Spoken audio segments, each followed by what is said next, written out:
चाणक्य का प्रसंग है कि वो चंद्रगुप्त के पीछे और नंद राजा के सिपाही यानी पुलिस बड़े हुए पकड़ना चाहते थे, उसको खत्म कर देना चाहते थे, लेकिन चाणक्य अपने चंद्रगुप्त को बचा रहा था।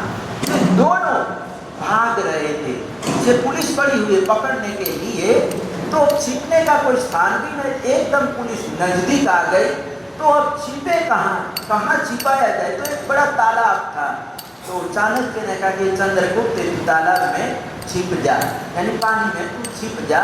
तो वो पानी में उतरा और डुबकी लगाई और पानी में छिप गया, और इतने में पुलिस पहुंच गई वहां, और वो पूछ रही है कि चंद्रगुप्त कहाँ है। तो चाणक्य पूछ रही है कि चंद्रगुप्त कहाँ है, जाते हुए देखा क्या? तो उस समय चाणक्य कहते हैं देखो सामने पानी हिल रहा है। क्या है? सामने पानी हिल रहा है, यानी चंद्रगुप्त छिपा हुआ पानी में छिपा हुआ। तो उसी समय वो सैनिक लोग पानी में उतरे, और पानी में जब वो उतरने लगे तो उसी समय चाणक्य ने तलवार चला दी, दोनों सैनिकों के मस्तक अलग कर दिए, और चंद्रगुप्त को आवाज लगाई कि चंद्रगुप्त आ जा, बाहर आ जा।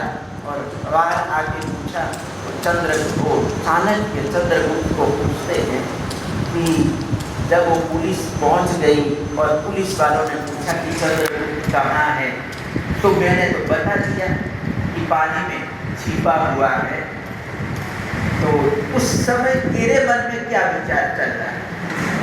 पूछ रहे हैं, वो चाणक्य पूछ रहा है, मैं तेरा गुरु क्या है, मैं तेरा गुरु हूँ, और मैंने गुरु होके बता दिया कि चंद्रगुप्त यहाँ पर छिपा हुआ है।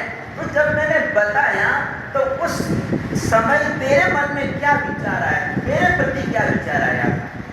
तो उस समय वो चंद्रगुप्त कहता है कि उस समय गुरुदेव मेरे मन में एक विचार आया कि मेरे गुरुदेव जो भी करते होंगे मेरे लिए अच्छा ही हो। क्या है? मेरे लिए अच्छा ही होगा, अच्छा मेरे लिए अच्छा करने के लिए मतलब करते होंगे, ऐसा बात उस समय चाणक्य ने चंद्रगुप्त को गले लगा दिया। क्या किया? गले लगे। तो इस तरह के गुरु और शिष्य का संबंध होता है। तो यहाँ पर बताया कि आना निर्देश करे, गुरु न मुगवाय कारहे, इंगियागार संपन्न से विनियति उच्चई। यानी विनय क्या चीज है? तो यहाँ पर बताया कि सबसे पहला विनीत शिष्य का लक्षण है अपने गुरुदेव की जो भी आज्ञा है उसका पालन करने वाला होता है। दूसरा, गुरु के पास रहने वाला होता है।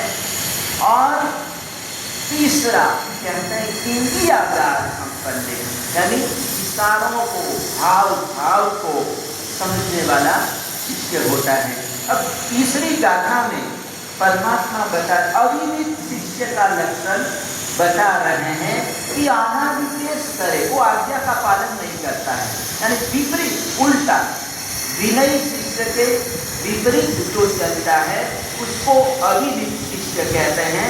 तो यहाँ पर जैसे गुरु की आज्ञा का पालन करने वाला विनयी शिष्य है, तो गुरु की आज्ञा का उल्लंघन करने वाला शिष्य अविनीत होता है।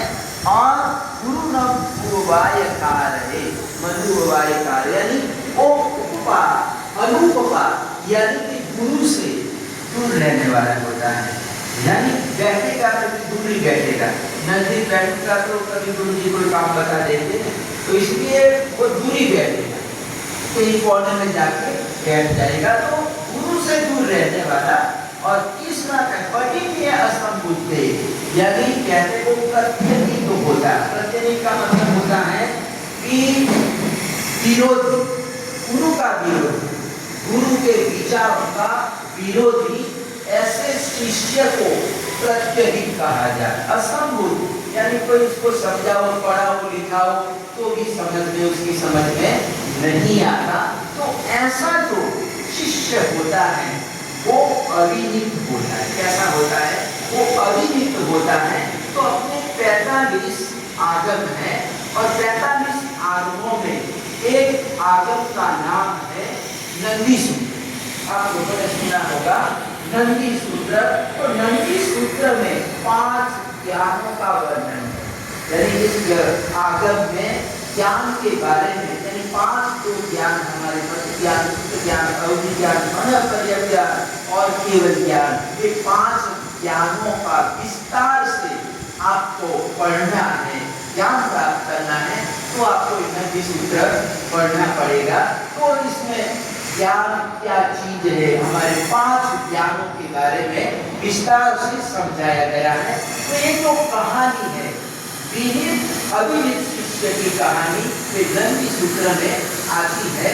तो एक आचार्य और आचार्य के पास 2 शिष्य थे, पढ़ाई करते थे, अध्ययन करते थे।